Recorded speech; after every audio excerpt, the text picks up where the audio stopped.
Assalamualaikum warahmatullahi wabarakatuh. Pertama saya ingin ucapkan terima kasih bagi semua kepala daerah dan kepala dinas yang sudah hadir di webinar ini, dan juga terima kasih bagi Bapak Mendagri beserta jajarannya untuk sudah bergabung dan ikut berpartisipasi dalam melakukan paparan hari ini.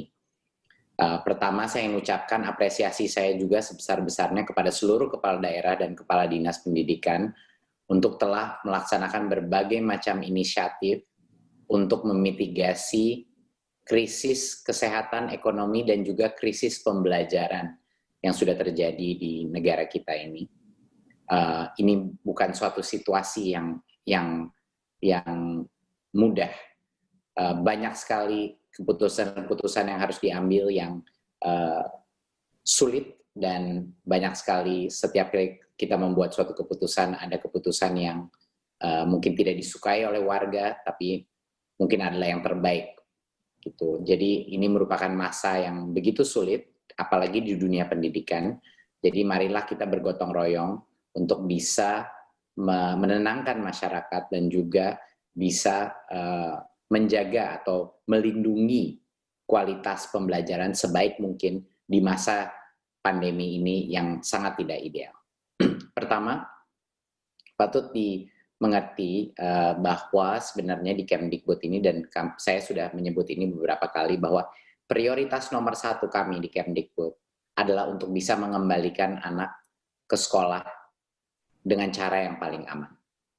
Jadi prioritas kami itu bukan adalah untuk melanjutkan PJJ dan sampai selama-lamanya, itu sama sekali tidak benar. Prioritas nomor 1 adalah bagaimana mengembalikan anak kepada sekolah tatap muka seaman mungkin.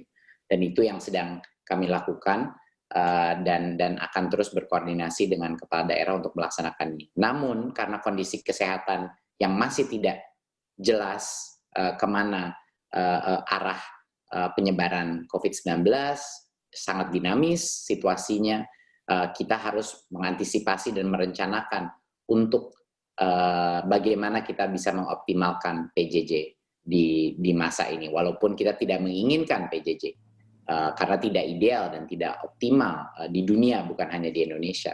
Tetapi karena situasi pandemi, itu adalah realita dunia kita, dan kita harus memastikan kita harus bisa melindungi pembelajaran anak-anak.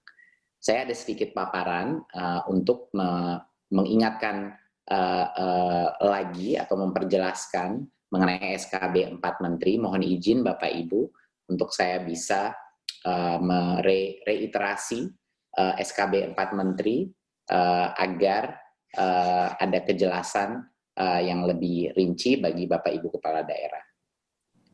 Untuk yang pertama, prinsip kebijakan pendidikan di masa pandemi itu ada 2 prinsip.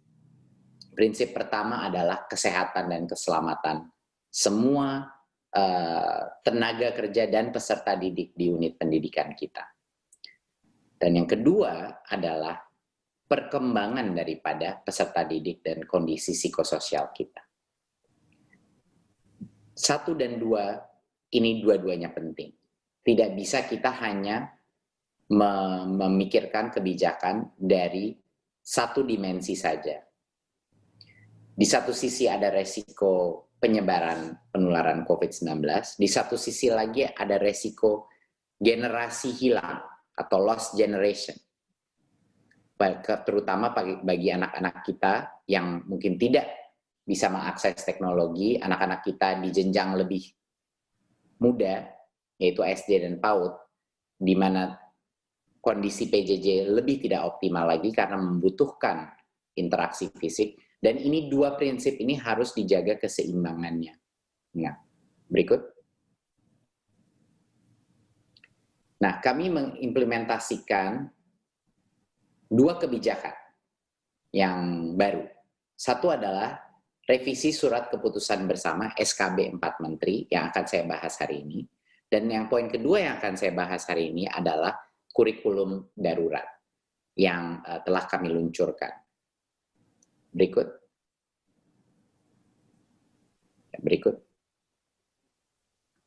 Nah,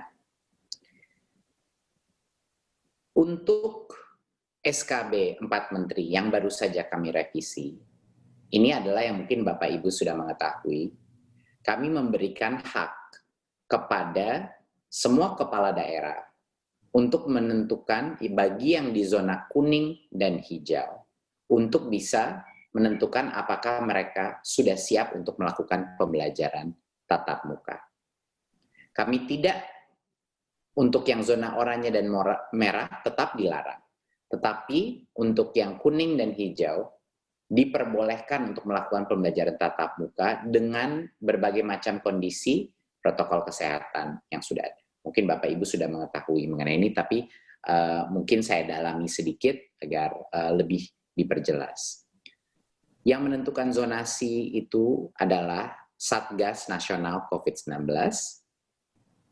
dan untuk pulau-pulau kecil, zonasi menggunakan zona pulau-pulau kecil berdasarkan pemetaan Satgas daerah. Ya. Jadi tingkat nasional. Berikut. Proses daripada pembukaan sekolah di zona kuning dan hijau itu tidak dapat dilakukan tanpa persetujuan pertama Pemda. Lalu kepala sekolahnya dari masing-masing unit pendidikan harus mendapatkan approval atau izin daripada komite sekolah, yaitu perwakilan orang tua. Baru sekolah itu bisa melakukan pembelajaran tatap muka. Dan bahkan kalau sekolahnya sudah melakukan tatap muka, kalau ada murid di mana orang tuanya tidak memperkenankan anaknya untuk sekolah, murid itu diperkenankan untuk melanjutkan PJJ.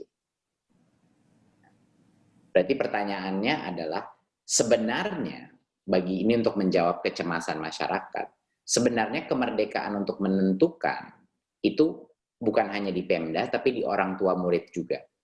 Yang bisa menentukan melalui komite sekolah, apakah sekolah itu mau dibuka, apa jangan dulu.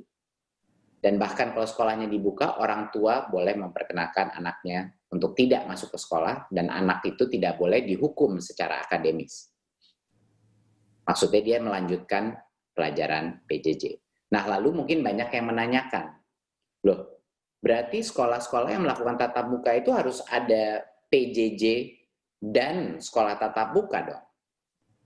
Itu benar jawabannya.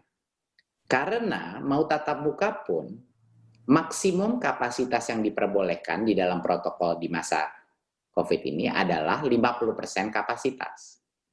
Sehingga mau tidak mau, semua sekolah yang melakukan tatap muka, itu adalah sekolah yang melakukan hybrid model.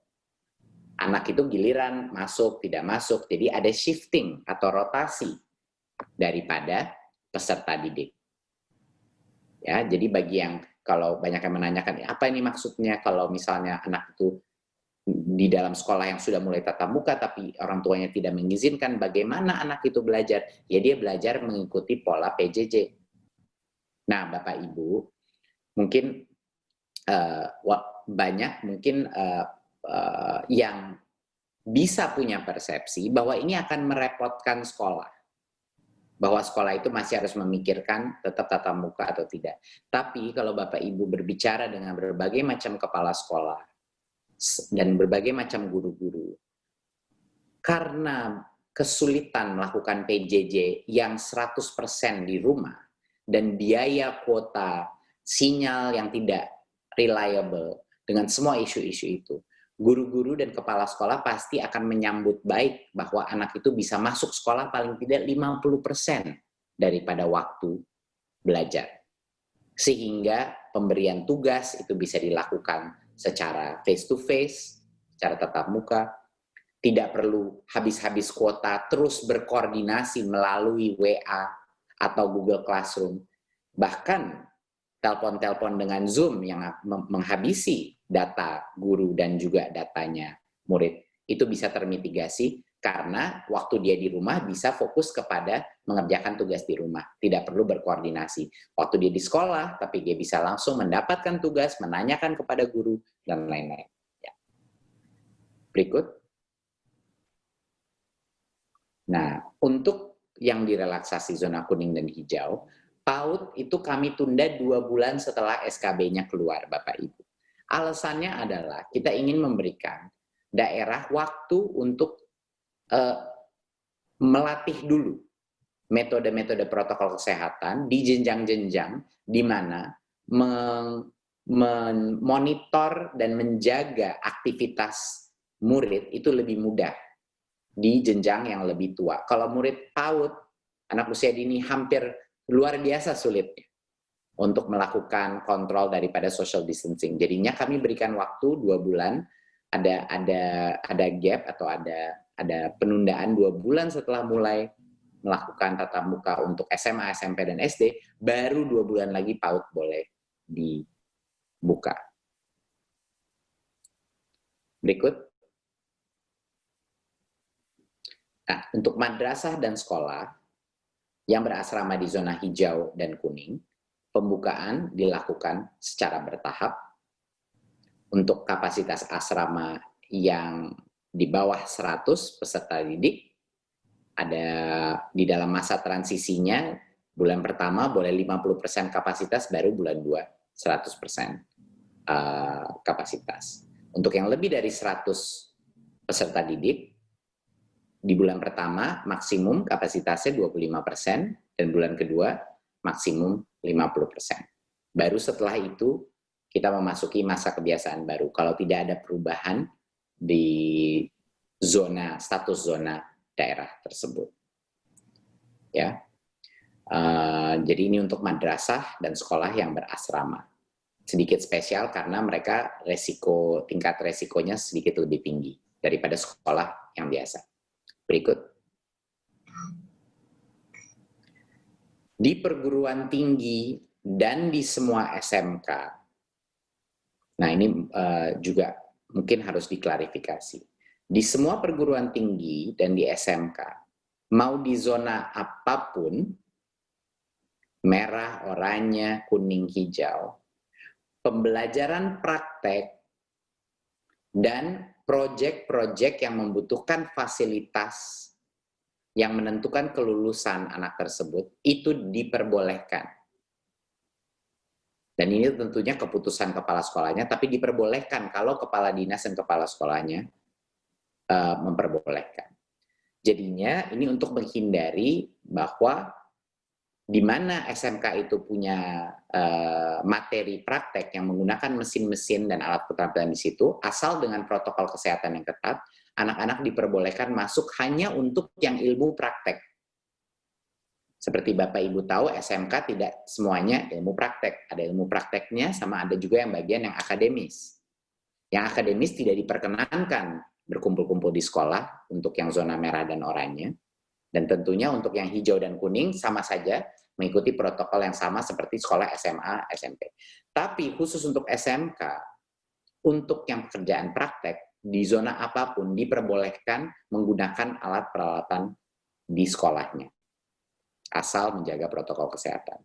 Di perguruan tinggi sama juga. Tidak boleh berkumpul-kumpul untuk mendapatkan kuliah bersama di kampus. Tetapi untuk tugas-tugas yang penting, proyek-proyek penting yang membutuhkan laboratorium, yang membutuhkan atau untuk vokasi yang membutuhkan mesin, itu diperbolehkan untuk ke kampus untuk memastikan bahwa kelulusan mahasiswa dan kelulusan murid-murid di sekolah kejuruan itu bisa terjaga dan materinya itu yang praktek bisa menggunakan fasilitas di sekolah. Jadi ini ada pengecualian untuk SMK dan perguruan tinggi yang sangat penting sebenarnya informasi bagi semua kepala daerah. Berikut. Nah, kami mendapatkan komplain yang luar biasa dari guru, dari orang tua, dan dari murid-murid. Mengenai, satu, mereka sudah bosan di rumah dan kepengen sekali balik belajar. Itu komplain nomor 1, kepengen kembali ke sekolah. Ya. Tetapi, bagi yang melaksanakan PJJ, kami banyak sekali mendengar bahwa karena guru-guru ini tertekan dengan harus menuntaskan silabus dan kurikulum, dan dengan metode adaptasi yang masih sulit beradaptasi di PJJ, tugas atau beban pekerjaan bagi anak-anak ini meledak tiba-tiba. Bahkan orang tua pun stres karena mereka dibebani begitu banyak PR bagi anak-anaknya yang harus dibimbing oleh mereka yang belum sempat beradaptasi, sehingga ini menciptakan dampak negatif secara psikososial. Anak stres, ibu stres, guru pun stres. Jadi kami menjawabnya dengan mengeluarkan kurikulum darurat. Berikut. Bapak Ibu yang saya hormati, kurikulum darurat ini adalah penyederhanaan kurikulum yang sudah ada, bukan kurikulum baru. Kurikulum darurat itu adalah untuk jenjang SD, SMP, SMA, dan SMK. Dan kurikulum darurat ini adalah di masing-masing mata pembelajaran itu bisa turun sampai 20-40% daripada kompetensi dasar yang biasanya dibebani oleh guru untuk diajarkan, itu dikurangi. Jadi ini benar-benar menjadi ringkas. Peringkasan itu, penyederhanaan itu sampai 20-40% dari volume sebelumnya setiap mata pelajaran. Dan fokus kepada yang esensial saja. Di luar itu Bapak Ibu, kami di Kemdikbud juga menyediakan modul pembelajaran, yaitu modul belajarnya. Jadinya benar-benar kelasnya itu seperti apa, yang mengajar seperti apa, aktivitasnya apa saja. Itu adalah modul pembelajaran. Kami menyiapkan ini untuk jenjang yang paling rentan sulit mengikuti PJJ di masa pandemi ini, yaitu jenjang SD dan jenjang PAUD. Nah, ini adalah kami akan membahas dua poin ini, kurikulum darurat dan modul pembelajaran. Kurikulum darurat adalah untuk SD, SMP, dan SMA. Kalau modul pembelajaran yang spesifik itu untuk PAUD dan SD. Ini yang kami berikan kepada masing-masing sekolah. Berikutnya. Nah, apa ini kurikulum darurat? Seperti yang saya bilang tadi, ini adalah kurikulum 2013 yang disederhanakan secara cukup dramatis, Bapak Ibu. Disederhanakan, ya. Lihat, pengurangan kompetensi dasar, misalnya matematika, ada yang sampai 18-67% disederhanakan. Bahasa Indonesia, pengurangan kompetensi dasar 38-75%. Dan fisika dan lain-lain. Nah, ini banyak yang mungkin pertama melihat ini terkejut. Karena loh, ini bukannya berarti kualitas kurikulum kita turun. Nah, kenyataannya pakar-pakar di Kemendikbud, yaitu pakar-pakar guru-guru penggerak yang hebat-hebat, baik dari dalam Kemendikbud maupun dari luar Kemendikbud, bahkan dari luar negeri, telah menyusun kurikulum darurat tersebut, Bapak Ibu. Ya, jadi kita benar-benar punya tim yang punya kompetensi yang sangat baik dalam standar global. Dan penyederhanaan ini dilakukan berdasarkan apa yang benar-benar esensial. Sehingga nggak melebar semua harus di cover. Tetapi guru diberikan waktu untuk beradaptasi sehingga dia bisa mendalami apa yang esensial dan apa yang menjadi prasyarat untuk tahun berikutnya. Itu yang terpenting. Agar anak-anak itu tidak ketinggalan. Bapak Ibu, ini kurikulum tidak kita paksakan. Kalau kita paksakan kurikulum darurat itu namanya bukan membantu guru. Itu malah namanya merdeka belajar. Kita ingin mengeluarkan kurikulum ini untuk membantu guru dan anak-anak, bukannya untuk memaksa transformasi kurikulum. Jadi, kalau kepala dinasnya ingin melakukannya, atau kepala sekolahnya ingin menerapkannya, silahkan diterapkan dan ini 100% legal. Tapi, bagi sekolah yang enggak, saya udah nyaman sama kurikulum 2013, saya maunya ngikutin kompetensi dasar ini aja. Itu terserah sekolahnya juga. Jadi ini benar-benar hak daripada kepala dinas dan masing-masing kepala sekolah untuk memilih mau pakai yang mana? Mau pakai yang lama, yang masih bebannya berat, atau mau pakai yang baru, yang sudah sangat diringkas, disederhanakan. Rekomendasi Kemendikbud adalah untuk menggunakan kurikulum darurat. Sudah jelas kami mengeluarkan ini untuk digunakan. Tapi kalau kami paksa Bapak Ibu, itu akan menimbulkan polemik di berbagai macam guru dan kepala sekolah yang merasa terbebani dengan pemaksaan kurikulum. Jadi ini memberikan opsi, tapi ini opsi yang 100% legal, dan kami menganjurkan opsi kurikulum darurat ini diambil semua guru dan semua kepala sekolah dan semua kepala dinas. Karena sebenarnya sama kurikulumnya, cuman jauh lebih ramping, lebih mudah. Berikutnya.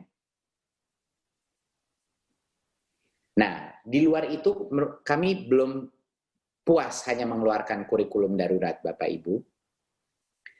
Menurut kami, banyak sekali SD, di jenjang SD dan PAUD, yang walaupun bahkan punya akses ke teknologi pun sulit berfokus di depan komputer 7 jam.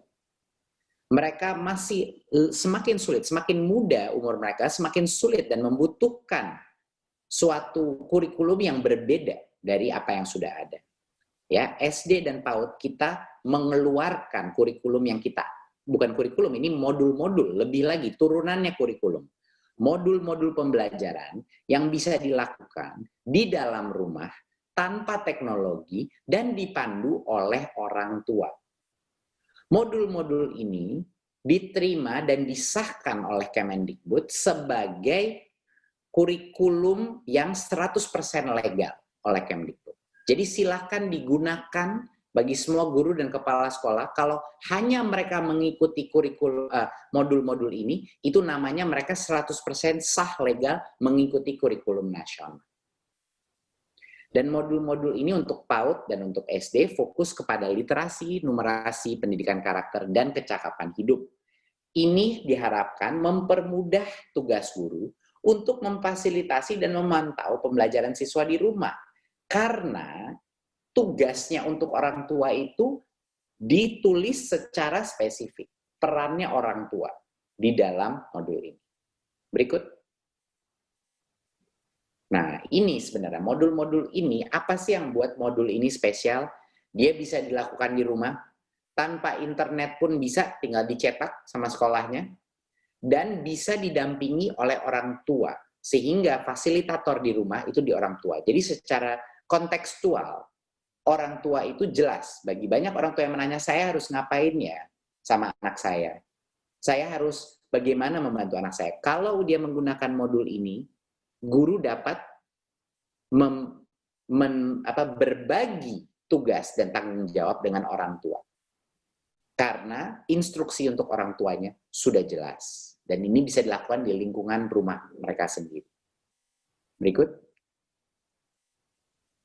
Nah, sekarang untuk bagian terakhir saya, Bapak Ibu, saya ingin sedikit mengingatkan sekali lagi, apa saja aktivitas dan bantuan dan inisiatif yang sudah dilakukan Kemendikbud.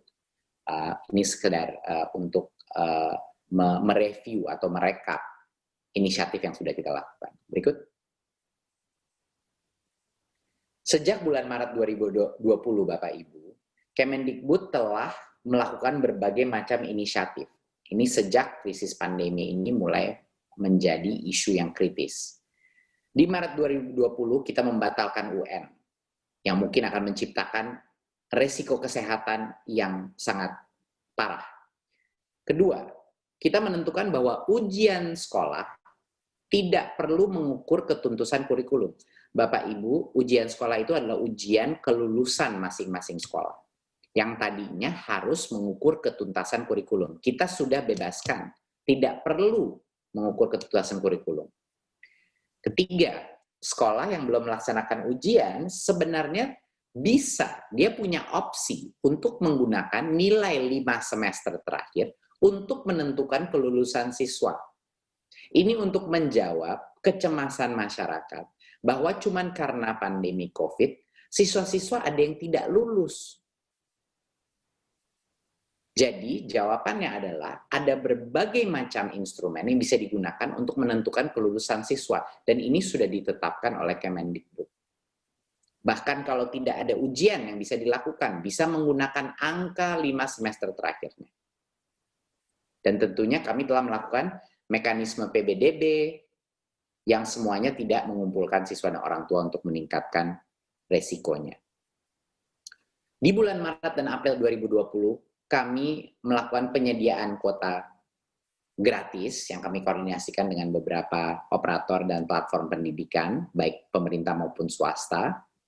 Kami merealokasikan anggaran Dikti 400M untuk semua rumah sakit pendidikan dan fakultas kesehatan kita untuk membantu gugus tugas.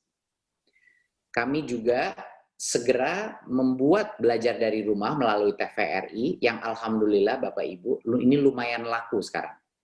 Lumayan laku, banyak sekali yang menonton TVRI sekarang untuk acara belajar dari rumah. Bahkan banyak yang meminta, kenapa nggak semua aja ya acara TVRI itu acaranya belajar dari rumah gitu, sehingga bisa ada channel yang terdedikasi. Itu kami mendengar banyak sekali permintaan. Ini akan terus kami optimasi Bapak Ibu, tapi bagi area-area di mana tidak ada internet, tidak ada sinyal, bahkan banyak yang listriknya tidak reliable, TVRI hadir dengan programming belajar dari rumah, jadi mohon bantuan Bapak Ibu juga untuk mensosialisasikan ini. Kita punya berbagai macam portal, tapi yang besar di sini adalah relaksasi penggunaan BOS dan BOP untuk pembayaran, untuk apapun. Jadi Bapak Ibu, banyak sekolah-sekolah yang masih belum yakin dan merasa belum aman dengan menggunakan dana BOS-nya atau BOP-nya, BOP PAUD-nya, untuk bayar kuota guru, untuk subsidi kuota siswa, untuk beli laptop atau tablet yang bisa dipinjamkan ke siswa, bahkan untuk membayar guru honorer di masa krisis ini. Itu 100% sudah diskresinya kepala sekolah. Mohon sekali arahan dan dukungan Bapak Ibu di sini, kepala daerah maupun kepala dinas, untuk mengingatkan dan memberikan kepastian bahwa dana BOS dan dana BOP PAUD bisa digunakan untuk semua protokol kesehatan dan semua kebutuhan PJJ sampai dengan kuota siswa. Kami juga mengeluarkan bantuan UKT untuk sekitar 410.000 mahasiswa, terutama di swasta, dan BOS afirmasi dan BOS kinerja sebesar 3 triliun, yang sekarang belum pernah sebelumnya boleh untuk sekolah swasta. Ini kita giringkan untuk sekolah swasta, karena sekolah swasta juga mengalami krisis. Dan di bulan Juli dan Agustus, Bapak Ibu, kami melakukan relaksasi terhadap zona hijau dan kuning, karena 88% daripada daerah 3T kita di Indonesia, itu ada di zona hijau dan kuning. Sehingga mereka harus diberikan kesempatan untuk belajar tatap muka. Dan kami melakukan tentunya yang baru saya bahas, peluncuran kurikulum darurat, dan juga pemberian modul-modul PJJ yang bisa dilakukan di rumah dengan orang tua untuk jenjang PAUD dan SD. Berikut. Kabar yang gembira yang baru saja dapat persetujuan adalah kami mengamankan anggaran sebesar 7,2 triliun untuk subsidi kuota data internet siswa, guru, mahasiswa, dan dosen selama 4 bulan ini. Ini yang mohon bantuan Bapak Ibu untuk mengingatkan bahwa kepala sekolah yang bertanggung jawab untuk akurasi daripada data nomor HP per siswa di Dapodik. Benar atau salahnya nomor ini ada di tanggung jawabnya kepala sekolah masing-masing, karena mereka lah yang bertanggung jawab atas update data Dapodik mereka. Jadi ini mohon dukungan Bapak Ibu kepala dinas dan juga kepala daerah untuk mengingatkan kepala sekolahnya untuk segera menginput dan mereverifikasi dengan semua murid dan orang tua murid tentunya, karena banyak sekali ini nomor HP-nya orang tua, bahwa tanggung jawab akurasi dari nomor ini ada di kepala sekolah. Jadi mohon diingatkan untuk segera mengupdate nomor-nomor HP di Dapodik. Sekian dari saya, Bapak Ibu. Terima kasih sekali lagi. Saya harap bahwa penjelasan mengenai semua inisiatif yang sudah dilakukan pemerintah pusat dan Kemendikbud itu bisa digunakan di daerah dan agar bisa benar-benar dinikmati oleh masyarakat.